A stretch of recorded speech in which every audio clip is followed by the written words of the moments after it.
നമസ്കാരം, പ്രവാസി മലയാളിയിലേക്ക് സ്വാഗതം.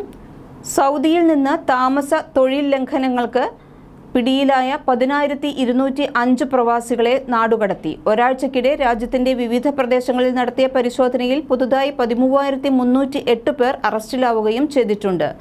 ജൂലൈ 20 മുതൽ 26 വരെ രാജ്യത്തുടനീളം സുരക്ഷാ സേനയുടെ വിവിധ യൂണിറ്റുകൾ നടത്തിയ പരിശോധനയിലാണ് ഇവർ വലയിലായതെന്ന് ആഭ്യന്തര മന്ത്രാലയം അറിയിച്ചു.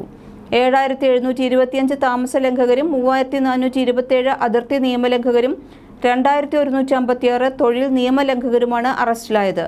രാജ്യത്തേക്ക് അതിർത്തി വഴി നുഴഞ്ഞുകടക്കാൻ ശ്രമിക്കുന്നതിനിടെ 572 പേർ പിടിയിലായി. ഇതിൽ 62% യമനികളും 37% എത്യോപ്യക്കാരും 1% മറ്റ് രാജ്യക്കാരുമാണ്.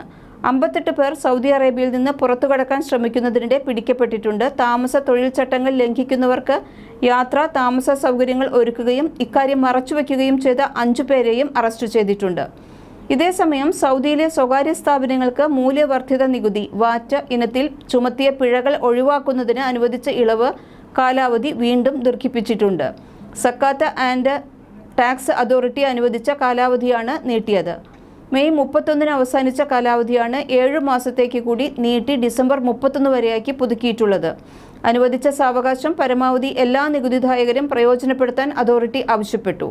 കോവിഡിനെ തുടർന്നുണ്ടായ പ്രതിസന്ധി മറികടക്കുന്നതിനും സ്ഥാപനങ്ങൾക്കുണ്ടായ സാമ്പത്തിക പ്രതിസന്ധി ലഘൂകരിക്കുന്നതിനും ലക്ഷ്യമിട്ടാണ് ഇളവ് പ്രഖ്യാപിച്ചിരുന്നത്.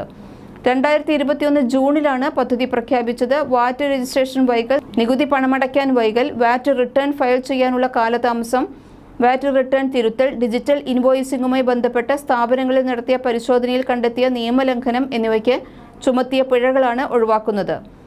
എന്നാൽ നികുതി വെട്ടിപ്പുമായി ബന്ധപ്പെട്ട പിഴകൾ ആനുകൂല്യത്തിൽ ഉൾപ്പെടില്ല. ഇളവുകാലം നീട്ടി നൽകിയെങ്കിലും പരിശോധനകൾ തുടരുമെന്നും അതോറിറ്റി അറിയിച്ചിട്ടുണ്ട്. കൂടുതൽ പ്രവാസി വാർത്തകൾക്ക് ഈ ചാനൽ സബ്സ്ക്രൈബ് ചെയ്യൂ.